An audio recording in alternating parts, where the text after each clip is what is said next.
The following is a Productions original series.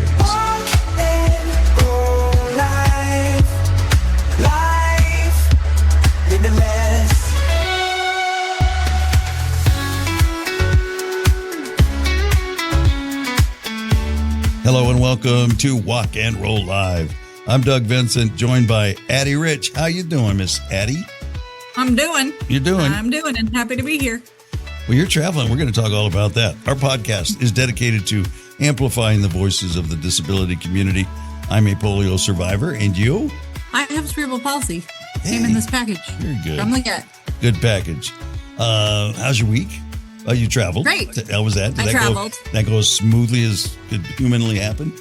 It went smooth until the poor little unaccompanied minor girl behind me puked all over everything, and that was just wonderful. Poor little girl. She threw up. Oh. There was a little girl that was by herself, an unaccompanied minor, because it's summer, and you know how people send their divorced kids in the plane from A to B. More than likely, poor little thing, about 2 hours to go in the flight, just ejected everything that was possible to eject onto her brother, the backpacks, and the seat. And the poor thing was stunned because she was like 8. But then, of course, for the rest of the flight, it smelled. And I'm sympathetic, I'm sympathetic. Yeah. I need a different smell quickly, or I'm gonna add to the problem. Mm-hmm. I think that's probably a lot of us. Yeah, absolutely. Right. Where you're like, don't hear it, don't smell it, otherwise there's trouble. So, I mean, that was the level of trouble. Besides the fact that it was late and I had worked all day, but I will do this anytime to be with the people I want to be with and to support. It's a nice freedom. Here I am. You know, it's a nice freedom that you can come out here for 2 weeks, spend time with your family, still get your work done. You know, I know you have to get up early and all that. Go to bed early. Worth it. Worth it. Yeah. But I mean, that is one of the reasons why, I've worked at home since 2009. Yeah.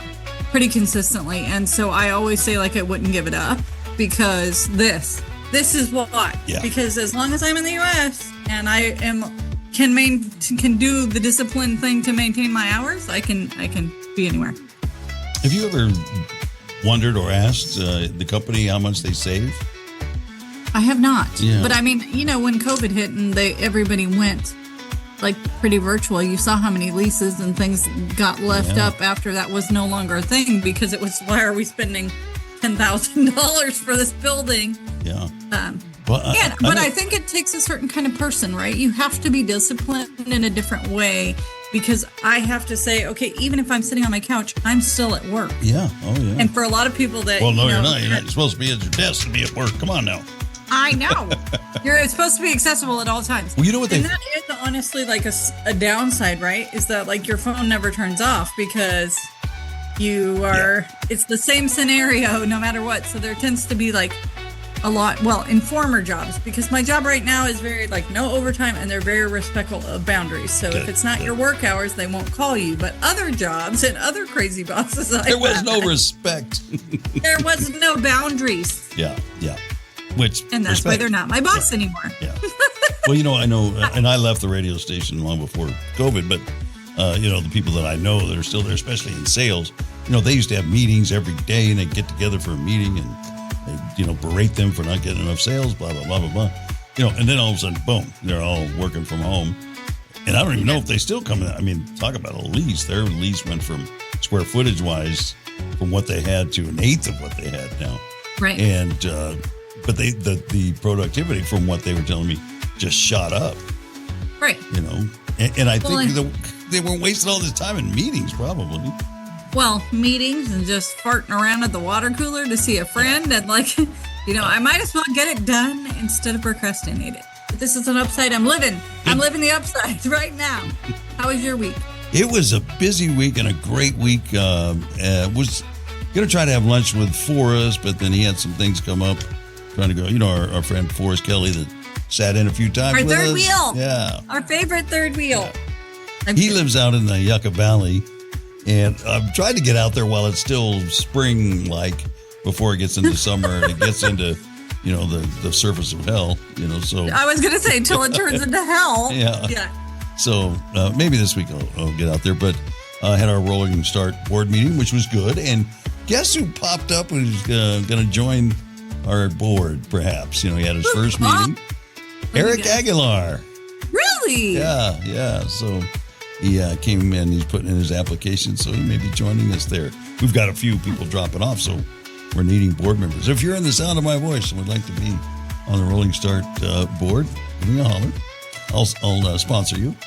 And then we had the Anthesis annual picnic. It's great. We go to a nice mature park here with some nice big shady trees. And we had a taco truck this year. Normally we do hot dogs, hamburgers. Yeah. Very nice. Good. Very good. I'm always down for a taco. Yeah. That's all the participants. And it was Anthony's birthday. He was 50 this year. So we had cake and all that with him. So that was fun. And then on Saturday was the Hot Rod Barbecue. It's one of the car clubs that I hang out with. I think this was 14th year. They go and find a RV place and up in the hills here in a canyon. And it's been there for like the last 10 years. And then they have teams. Okay. And they all, I don't know what it is, $75 or something like that to be a team. And then they take all that money and go out and buy ribs, tri-tip, and chicken. And then they cook it all over the course of Saturday, and they have to turn it in by a certain time. They judge it, and everybody else brings dishes. It's a big old potluck, and there's just more food than you can imagine. They give out awards and have a great time. Just hang out. Yeah, all did weekend. you post on TikTok about that? What's that? I did. Yep. Yeah. And then Sunday was our friends at the Chargers wheelchair football team. Which disbanded, and we told you about that. So, but they still get together because they've got a bond in there. That's so good. When you said you were going to that, I was like, oh my God, good. They still see each other. I want to do a round of applause. Well, that's it. And they're wonderful enough to include me in that. So I appreciate that very much. That was a little park over in LA. And so again, sweet. Good times. A lot of throwing the football around and doing all that. So it was a good time. Good time. That's amazing. So thank you to Roll Mobility, Joe Foster and Rachel Zoller that were on last week. You know what I realized after, because I'd followed them for a while on Instagram. And now that we had the interview and we do it on Zoom so I can see them, that's her in all the scenarios that they kind of play out on their Instagram. That's Rachel. Hey, Rachel. Rachel's very famous. And no, neither did he. No. So don't forget to like, subscribe, and share. Picked up a few more subscribers and a few more potential guests at the Chargers. Bam. On all social platforms and now TikTok because Doug's cool and got us on TikTok. I got my arm twisted and it is working out all right. One more. What's one more social media to do? I know. I mean, come on now. And you can do it. I can do it. It's all right. Hey, what'd you do? Once you do it for one, I just kind of duplicate it. I know, you just duplicate. Yeah. So, and every once in a while, I do something fresh for one of them. But. Yeah, no, TikTok was cool. You went live the other day. I was like, ooh. I went live? Well, you did the coffee thing or something about making coffee. You did a promo. Yeah. It felt live. Felt as live as this, people. Good. Today we have Walt Escamilla. He's with Triumph Foundation. And we'll talk about exactly what his role is. We've talked to a few people that are involved. They're ambassadors, that kind of thing. But I think he is the guy that takes care of all the equipment, for all the adaptive sports things that they do and helps people find a wheelchair or something that they need. A lift or different things. Yeah. So we'll talk with him. He's a good guy. Extraordinaire. Very enthusiastic and upbeat guy. And it was interesting to learn that even upbeat Walt, he had his dark period. So we'll learn all about that in our upcoming interview right after we hear from our friends at Aguilar Professional Training. I don't know if I've said this, but just in the last month or so, they've thrown in their support that they do for us every year to help us continue doing this. So I want to give them a special shout out for that. We appreciate and love them very much. Yes. So hang on. We'll be right back. At Aguilar Professional Training, we know that your greatest asset is your team. Investing in their development, knowledge, and happiness is essential for your business's success and growth. To achieve new heights, It's important to hire intelligent, talented individuals and empower them to excel in their areas of strength and passion. UGYAR is committed to transforming your employees into happier, more productive, and fulfilled individuals. When your team thrives, your business prospers. Wise leaders understand that providing team members with opportunities to shine in their strengths unlocks untapped potential. Elevate your team with UGYAR professional training and witness the growth of your business. From the UGYAR Professional Training Studios, you're listening to Walk and Roll Live, Disability Stories. Don't put me on a pedestal, I'm not here to inspire. I've got my flaws, my highs, my lows, my own heart's fire. I laugh, I cry, I break, I'm in just like anyone. I'm not your symbol of courage, I'm just me, done. Welcome back to Walk and Roll Live. I am Doug. Addie is here, and our guest for this week, I'll allow him to introduce himself. How are you? Hey guys, my name is Walt Escamilla, and thank you guys for having me. Very good. So, before we get deep into it, what's your disability here on Disability Stories? I had a car accident 17 years ago, and affected my T11, T12. So it's been 17 years that I've been rolling. All right. Still adapting to the life of, rolling. Rolling. Yep. All right. Well, we'll get into all the details Rolling right along. about that. But so you started in El Salvador. Tell us about your early years and how you came to be in America. Well, I was born and raised in El Salvador. I came the late 80s due to the civil war that my country had. It lasted 12 years. Civil war, more than 90,000 people dying, and I was getting to the age where they could take me to be with the army or to be with the guerrillas, to go fight them, go fight the government. Yeah. So I had a family, my uncles, that they came to the States, to California, seeking for a better life, and that was always my dream, to be here, to live in America. Yeah, I want to come in, go to see Mickey Mouse. That was the thing back then, go to Disneyland. And that was the dream. And I had the opportunity that I came to the country when I was 12 years old and went to high school. It was beautiful coming over here. It was hard because you have to, adapt. But since I like that, I like to say that El Salvador is very Americanized, very American, because we have everything that you can think of. McDonald's, even back in the days, in the 80s, McDonald's, you see tennis, sports, basketball, football, baseball. So you followed all the American sports when you were in El Salvador? Yes. Yeah. Yeah, it's something that we grew up with that culture, thinking, idolizing basketball players, listen to music. I didn't know the lyrics. I didn't understand the lyrics, but I like the beat. And, I was rocking. I didn't know what they were saying. But when I came to the country, I took English. And in 1991, they were about to sign the peace agreement. And since my mom was still back in El Salvador, I wanted to go back. Yeah. And I went back, but then I missed the country. I missed California. So when I turned 18, I came back. Do you think those similarities between, and you say having the Americanization of El Salvador, that helped with the transition? It wasn't as big of a culture shock? It was. I mean, it was hard. Still big. And it was. You adapt. We all adapt to our environment and the culture, and coming to the States, it made me, it was an eye opener. Yeah.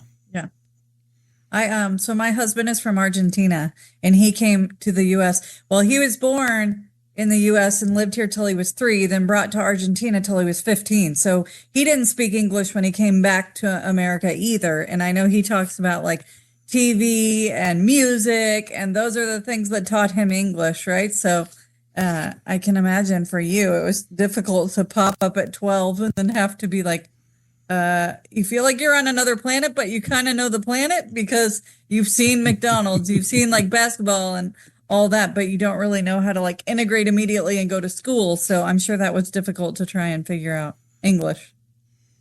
It was, but it was embracing too, because I was going to the 8th grade over there in El Salvador, and I came over here to 9th grade. And just coming to a high school here in America, to me, it was huge. Yeah. Until this day, my kids make fun of me because I tell the story that at lunchtime or breakfast time, I would be one of those kids running to go get in the line, but running like, oh, they're going to feed me, I'm going to get free food, It's something that we don't, back there in El Salvador, we didn't have that. Now, the government is putting those programs where kids, they get fed at schools. Yeah, but coming from, where I'm going to have a pizza or hamburger for lunch, yay! Gives your kids just laugh. Gives your kids a little perspective, huh? Yeah.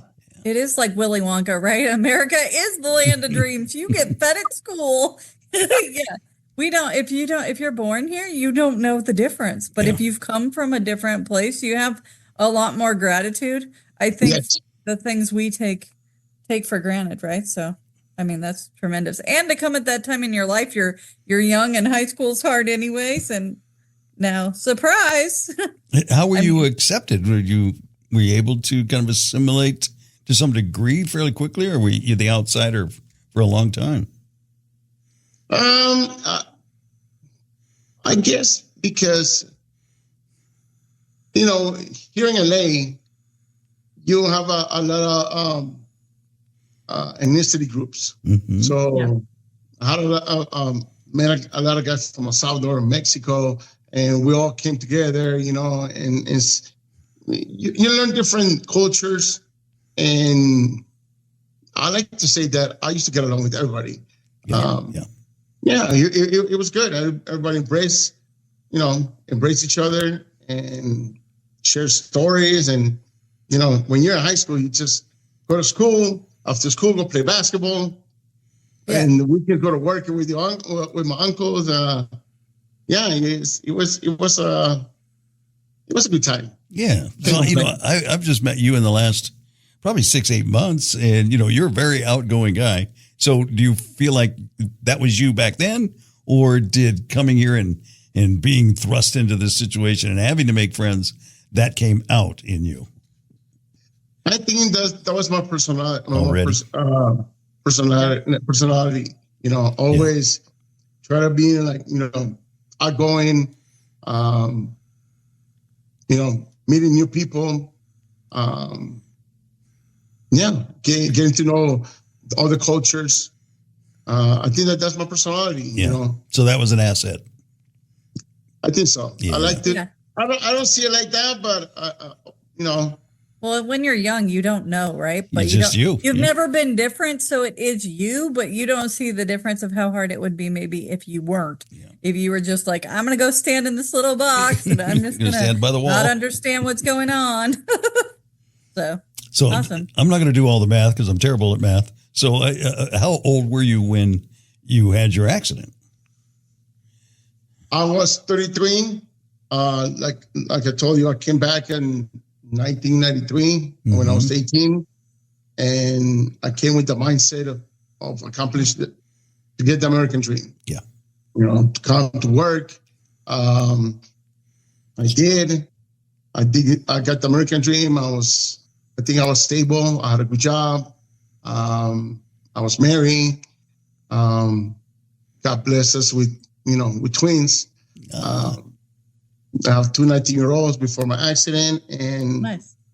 It I could say that I had the American dream when my accident happened.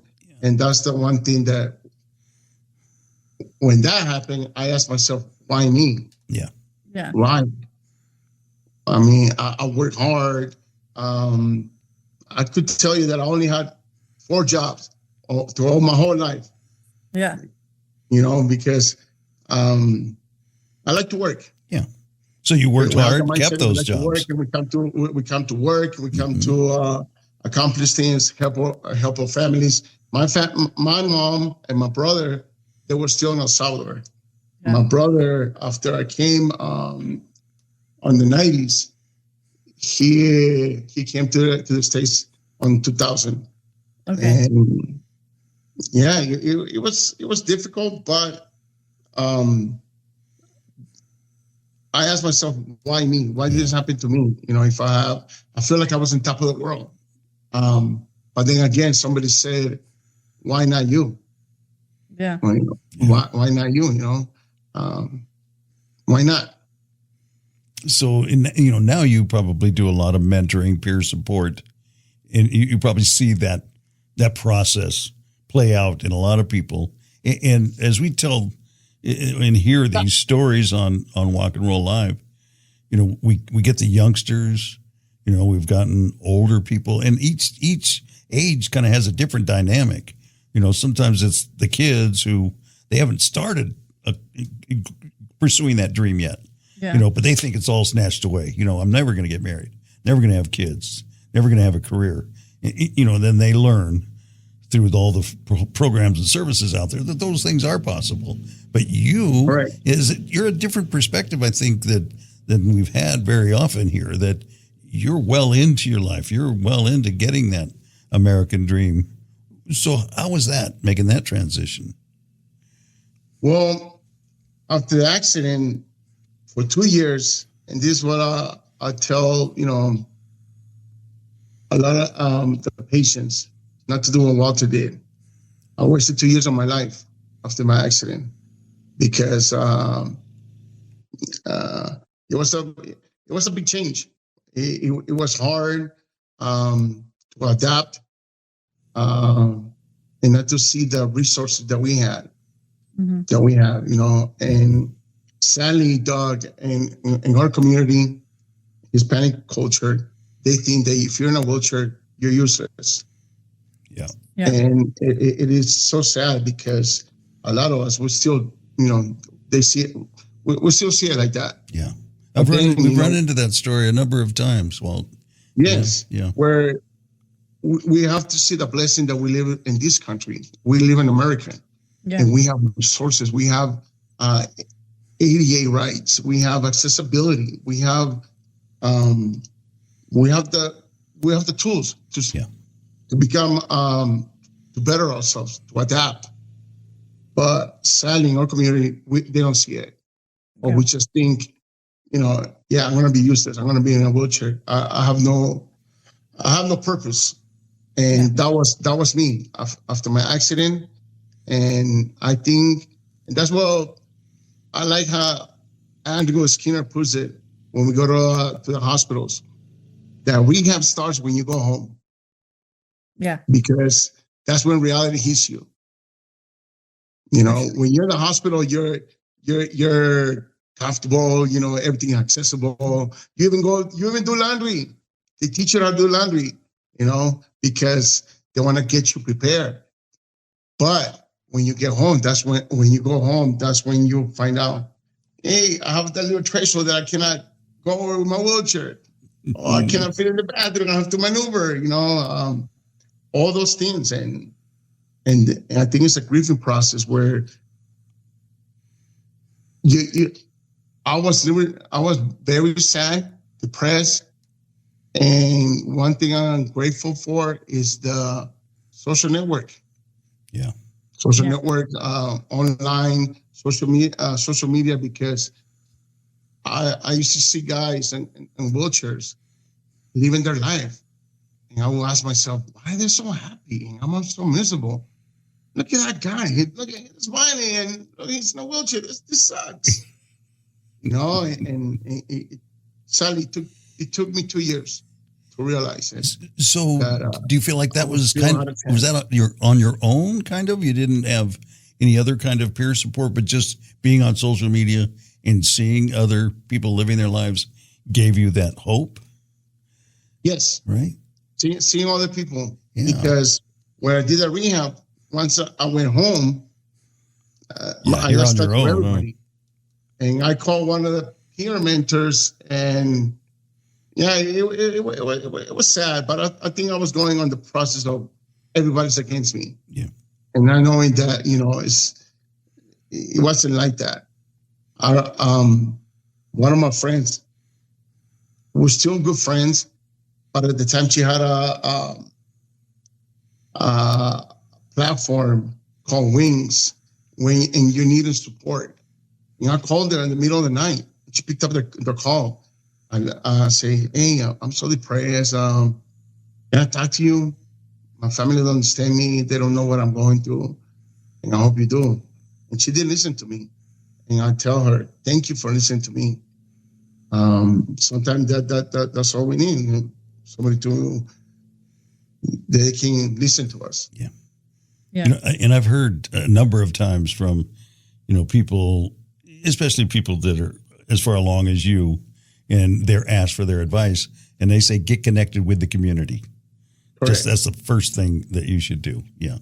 And I see it time and time again, because it does give those people who are new to it hope, and then they start seeing, like yourself, you start seeing other people that are thriving now, post injury. It's like, okay, it clicks for them, right? It's possible. Yeah. You're your only, roadblock. Yeah. Addie? I think too, no worries.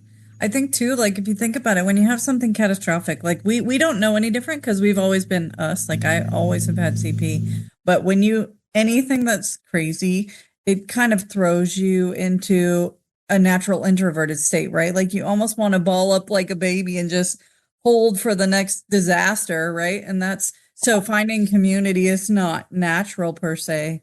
And that's where it's like a big push. Because you've already got all this chaos coming in that's new, right? So it's counterintuitive to step out and say, okay, now how do I find people? At some point now in that transition, you found Triumph, the Triumph Foundation, and you mentioned Andrew Skinner. How did that come about? I had to learn everything about spinal cord injury resources on my own. It took me 7 years to discover the sport of handcycling, of handcycles. I thought after my injury, the only sport that they presented to me was wheelchair basketball, and I didn't want to play wheelchair basketball because I was playing as an able body, so it was a different dynamic. So I didn't want to do it. But when I found out about the handcycle event, I drove almost 2 hours to go try it out, and the first event, when I rolled in, Andrew Skinner, he welcomed me like he knew me. Hey, how you doing? And, how are you? Andrew, tell me your story. And we started talking. It's funny because I was so excited that I got into the handcycle, and I didn't wait for the group. I just started rolling and started going. We were at Ventura Beach, and I was just cruising, enjoying it, taking pictures. And the way back, I saw Andrew and the group coming as a group. And Andrew asked me, hey, you were supposed to wait for us. You don't take off like that. And I just replied to him, where, buddy, where am I going to go? You have my wheelchair. I can't walk. I'm stuck. You're like, I'm not leaving. I just went ahead. Yeah. And ever since that day, I asked Andrew, can I volunteer? I want to do this. Yeah. And he gave me an opportunity, to volunteer. And that's how I started with Triumph. Was that your first experience, like getting involved with the community? Yes. Yeah. That was the first. Yeah. Must have been an eye opener, huh? The match is relit, ladies and gentlemen. You felt like you're at home? Found the flame. That is awesome. It was, one of my happiest days of my life, because I saw, I saw Anthony. I got to meet the Anthony I used to see on social media on MySpace back then. Mm-hmm. Right? So I got to meet him, and yeah, it's we have the resources, but until this day, there's still people that they get sent home from the rehab unit. Yeah. They go home and they don't know anything about community, or if we give them information at the moment when you're in the hospital, you're just thinking about other things like, how am I going to do this? How am I going to survive to that? And you have a lot on your plate. And when you go home, it's like, now what I do? And that's when the walls of the house, those 4 walls, they start playing tricks in your mind. And that's when the mental health, you know. Walt, we're coming up on 2 years of us doing this and telling a story every week. And probably 3, 4, 5 months in, I started to realize that as we heard these stories, these are the people that have made it through that. You know, they've gotten through that barrier, and, you know, now they are thriving. And I got to start to thinking about, you know, there's got to be countless people out there who still are isolated. And you know, if you have any, you know, experience with that, and if you know, because I keep asking myself, how do I reach those people? How do I find them and expose them to all these things that are out here? How do you guys go about it? Well, I think social media is one of them. Another one is going to the community events where they have resource fairs, to the rehab units, whatever you can think of. Yeah. I'll be honest. If I see somebody in a wheelchair, I'm always curious what happened to that person. What's his story? What's her story? Maybe I can help, or maybe they can help me. Yeah. You know, and that has happened where I met guys and they're like, "Hey, I saw your wheelchair. I saw that you were put in your wheelchair. I know you've been injured," and we start talking, and and then they give me some tips, and vice versa. So I think it's when you're ready to, because I know some friends that we invite them, and we have an event. Yeah, come hang out, and they're still on the, on that place where they don't want to go, they don't want to be exposed, they don't want to adapt. Yeah. They're not ready for the shift. They're not ready. They are not ready. So I guess patience is key in the community for so many things, right? But that's great, Walt. I'm going to do that. I'm going to start doing that more, because, we all got to get the head nod, when we see each other out in public. Like the knowing nod. But I think I'm going to go talk to those people. And, and not awesome. Like you say, you not just say, do you need anything, but, is there anything, if I needed help, where do you go? That kind of thing, to start that conversation so I can find out if they need it and then talk about all the resources that are there. Yeah, I like that a lot because I worry about those started off people. on a value that they've already added value to your life just by being. And I bet that there are people that feel like they are unvaluable because they are different. So if you start like, hey, can you help me versus me tell you how life is? And that's the other thing over the, years of doing this, just the 2 years, we've talked to people that are 12 years in and they were isolated. They just were depressed and they go to a meeting and it's like their whole life has changed and that they're all about the meeting still to this day. And they're still telling people about the meeting. So it's being a part of the community. That's huge. That's absolutely. So what what's your life like now with Triumph? Because I know you're probably more than a volunteer, right? Yeah. So I started as a volunteer, and I think at the beginning I was working, and this is funny because he even mentioned it to me. Hey, Walter, we're doing this event, but it's okay if you don't, if you cannot make it, we understand. Like, oh no, dude, I'll make it. All right. And then one time we were driving to Santa Barbara, and he's like, "Hey, we're not hiring Walter," because he thought I was gonna. And like, I don't want to work for you. I'm not looking for a job. It's just like I like doing this. I like, coming, having fun with you, helping you, meeting other people, hanging out. Yeah. But I'm good. But then the opportunity presented, he asked me, hey, Walter, if you were offered a job, will you take it? Sure, man. And that's how we started. And he started me as our hand cycle director. And now I tell the guys, you don't leave with that hand cycle. You wait for the group. No, you're the one chastising people You and learned saying, your lesson. hey, I'm going to put a kid leash on you if you don't wait.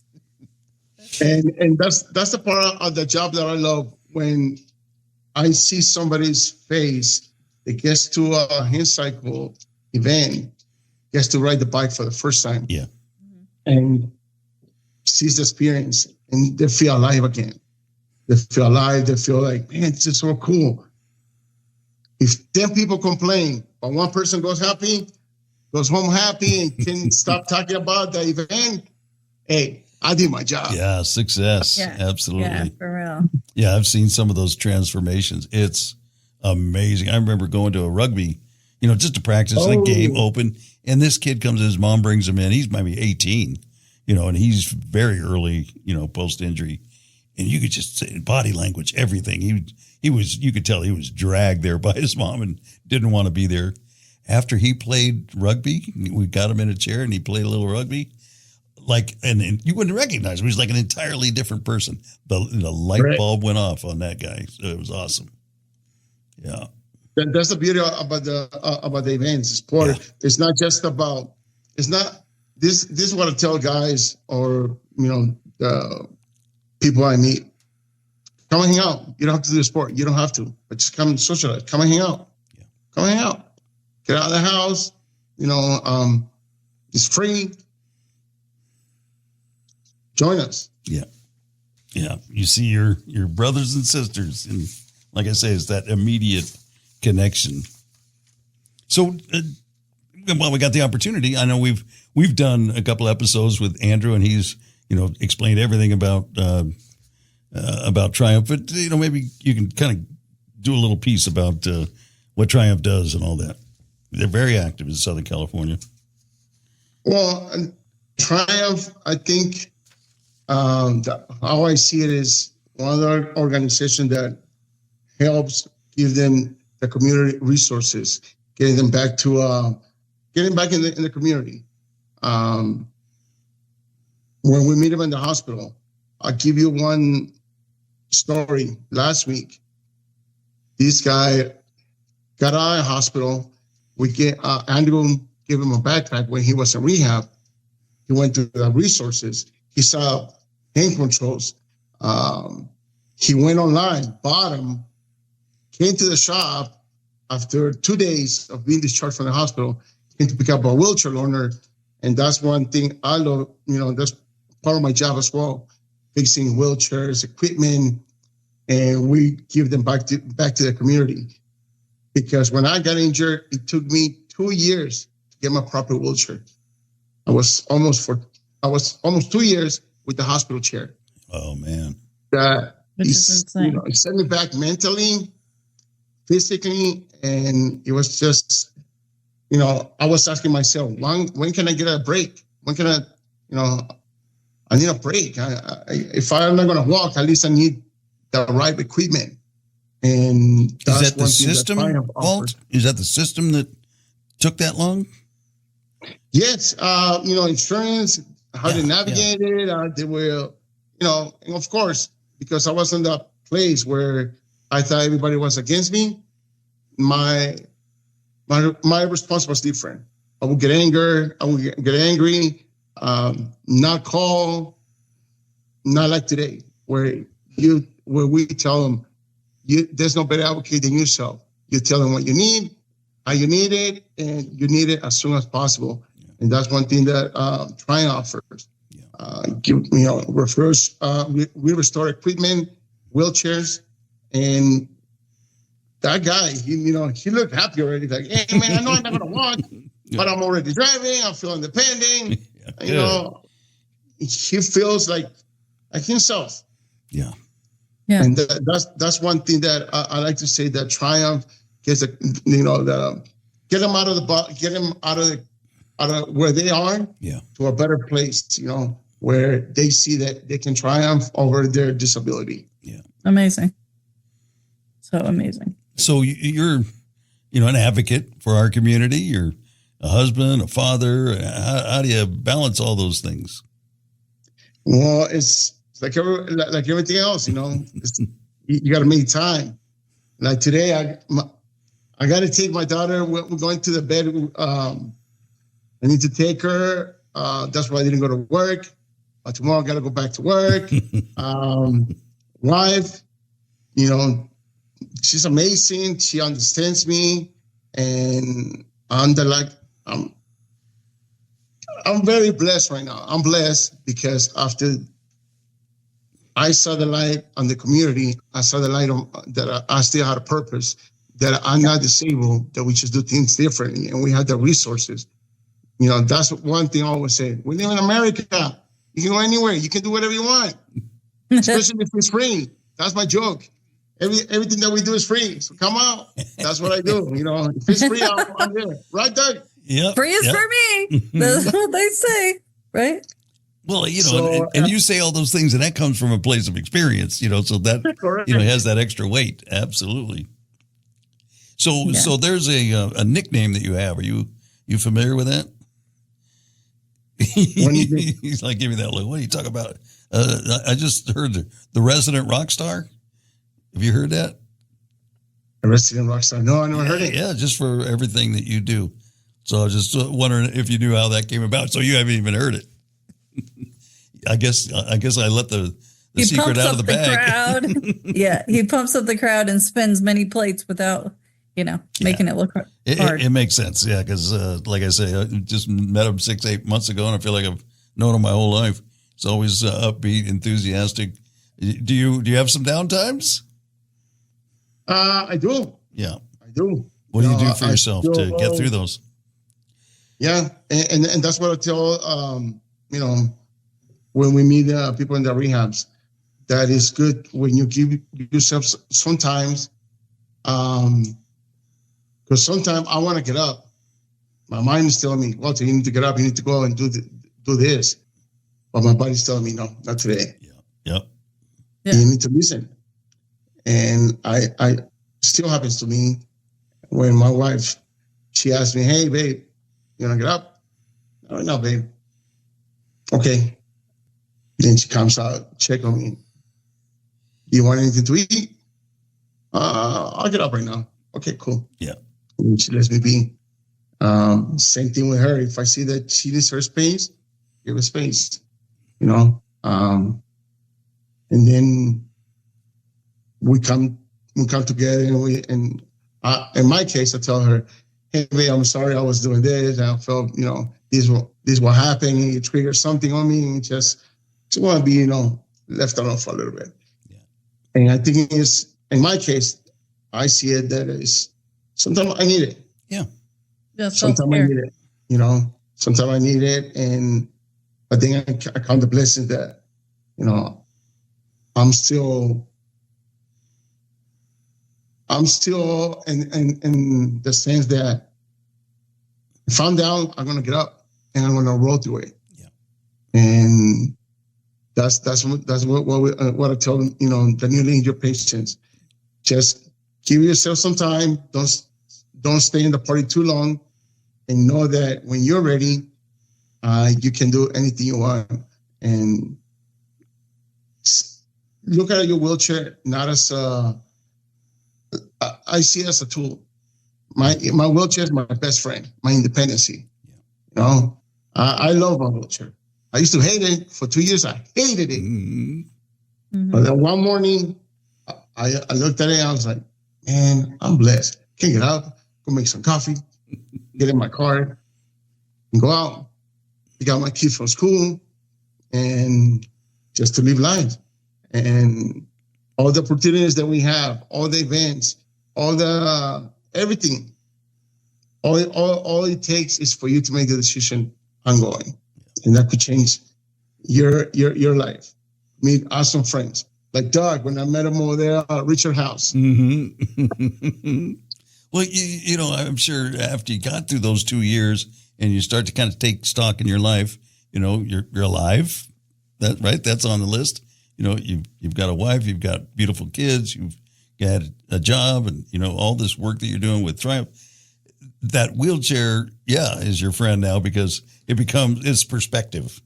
You know, it what it meant back then when you were in those depths. It's a whole different thing than it means now because it's just a small part, really, of your whole life that is thriving. Yeah, that's awesome to hear. And I think whether you even open your mouth, you know, you're such a role model for people who see that. Yeah.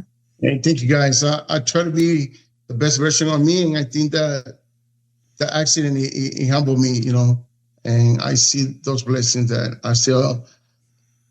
could still be a dad, husband, a brother, a son.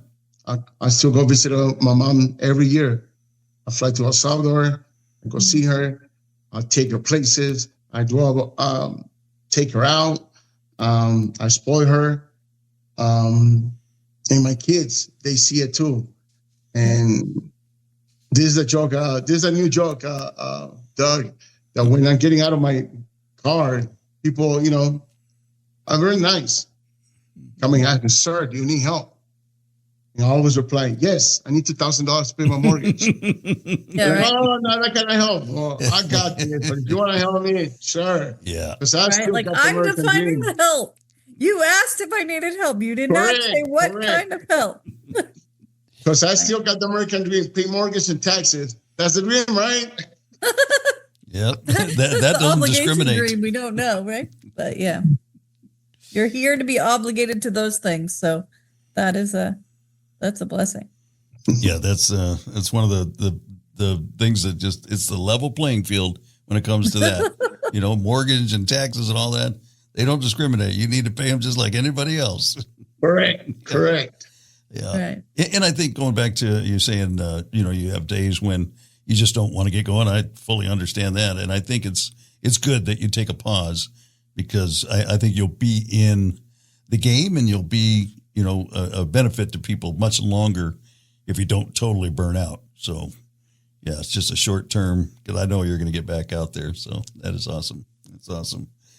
We had a question that we used to ask all of our guests, but we've kind of paused that one, and I've come up with a list of new ones. I'm not going to go through the whole list, but just random things that the people in our community have to deal with. Have you ever hidden your disability? Why or why not? Kind of hard to do that when you're in a chair, but yes, like I mentioned at the beginning, you know, why not me? Yeah, you know, I thought I was invincible, 30-year-old, 33 years old. That happened to me, and then why not? And until this day, I still think that it was hard, but I stayed in the dark for too long. But that was my choice because I was seeing things on social media. So why I didn't go? I remember one time I was going to go to a wheelchair sport festival, and when I saw wheelchair basketball, I'm like, man, I used to play basketball when I was walking. I'm not gonna go, just for the simple fact. And that ruined my weekend. That was in 2015. I didn't go. I started going in 2016 after I did a handcycle event. So yeah, that's the why and why not. Well, it's all part of the process, and I'm glad you made it through that time, and you're a real asset now. Walter Escamilla, thank you for coming on Walk and Roll Live. We appreciate your time. Thank you, and it's all to guys like you guys that, you know, you guys setting the footprint for, hey, the tracks, the tracks, the rolling. For people like me, you know, that you want to get the story out there that, you know, this is something, you know, you seem as I like to hang out, but yeah, we all have that moment where we break, we still get sad. Yeah, we're humans. Well, we all help each other through those moments, right? Thank you, guys. Thank you so much for having me, and really appreciate you guys. See you soon. Absolutely. Ever wish you could tour the world's most enchanting wineries in just 5 minutes? Join Forrest Kelly on the Best 5-Minute Wine Podcast, your passport to quick, captivating journeys through global vineyards. Each week, uncover hidden travel gems, savor expert insights, and collect irresistible wine conversation starters.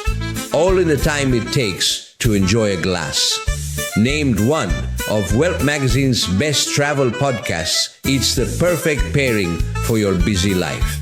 Tune in on Spotify, Apple Podcasts, or visit thebestwinepodcast.com.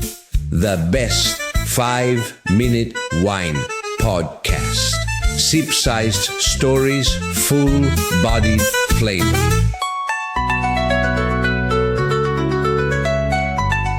From the Ugyar Professional Training Studios, you're listening to Walk and Roll Live, Disability Stories. All right, we're back to wrap it up. What'd you think? What I love about this interview, you kind of touched on it before we even started the interview, but there is always this kind of misnomer that like bright, sunny people that like hold it together and help everybody else, like don't have a dark time, and that they don't have those times where they want to sit in the room with the light off and, think about life, or feel like, why me? Or this is a real joke of the universe, or different things. So I like how him being honest and open shows that you can have both sides of the coin and still live this tremendous life, and that storms come, but they pass. And that is kind of holding that in your mind when the worst day hits, that, hey, it's okay to have a bad day. Or like how he said his wife will come in and say, are you getting up? And he'll say, nope. Just the freedom to say today. nope. Yeah. Well, you and I know we've had our life's experiences is this, and we're learning so much just from hearing all these stories. And that's definitely one of those things. Some people, they turn that corner a little quicker than others. And that's what you hear all the time, whether it's grieving this is a form of grieving when you come to disability later in life. There are stages of it, and kind of takes you time to work through it, and everybody's time is different. Yeah, and I think the thing that's cool too, I mean, people talk about it and it sounds cliche, but like everybody's life experience and different things, right? But like doing this podcast has made me more fascinated about all people. And like, what's your story? Because you show up as the server at the restaurant, but you're a mom and you're somebody's child. And like, it's made me much more inquisitive to listen and ask. And I think that that's what's so cool about who you find as guests. They're so varied, and though we share like a kernel of similarity, you haven't popped the popcorn until you know what I mean, one pop at a time, and it's going to be a different shape. Or snowflake. A good place to start is your own family. For sure. And I'm not talking about immediate family. Like your sister, you're close, you grow up together, you pretty much know the whole story. But you get just not too much farther than that, an uncle or some of the older people in your family, you have no idea. Sure. I mean, my dad passed a few years ago. Yeah. And I got to thinking, he was alive for not World War I, but the Depression, World War II, Korean War, and all these different things. Storybooks. Yes. Yeah. My mom's mom was like my jam. She was my bestie. And in college, I made it so I didn't go to school on Fridays because I would go hang out with grandma, and I would ask her to tell me the stories because she was born in 1923. And so much happened. She lived to be 85. So that's a long time and lots of history. And I just pick her brain about stuff. And, what was it like? And that's what I wish I'd have done. Well, two things. I wish I'd have done that more with older people in my life. But even my own parents, not until they were gone did I really start to think about, when you get to a certain age and you start to have the life's experiences of this age, and you would like to ask, what their life's experience was like, how do they deal with that and that kind of thing. But so I would encourage younger people to do that. Yeah, do it. But even like how you're saying, like siblings and stuff, them, like with you, like reconnecting with your brother more, and like you don't know who he was in that gap. And even like me, I moved away. I moved away when I was like 21 to go teach school. So my sister and I have become adults separate, and when we're together, we're peanut butter and jelly. But there's a lot of her that I don't know. That's right. You're right. The it's interesting too here with the podcast. I early on, I told my story, and then a few weeks later told my brother's story. Mm-hmm. So even though we're just lockstep almost in our experience, hospital together, and went through all the different surgeries together and different things, but it's just a different perspective from that same. Right. Same story. So, yeah. Speaks to the soul, right? That every soul is different. Yeah. Because you literally could have married each other in so many ways, right? But the way your brain processed and then took on the life experience that later became yours. Mm-hmm. Fascinating. Yeah. My brain is trippy about humans, but I love that. And that's why I love this story. Think of how many people that we've interviewed for spinal cord injuries. Yeah. I fell.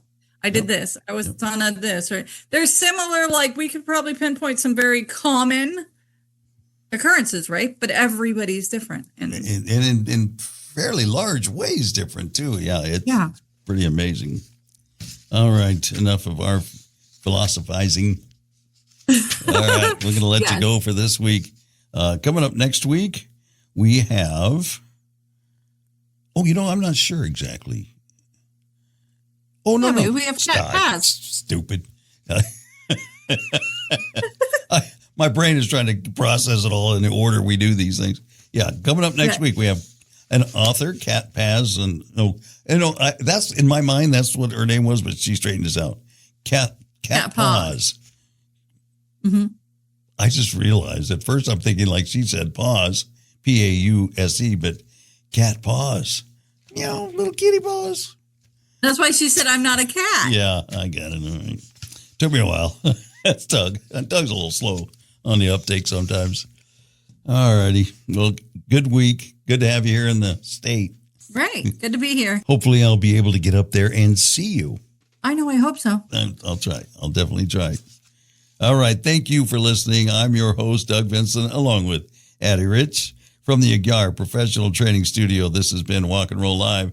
Disability Stories, Life Limitless. Walk and roll.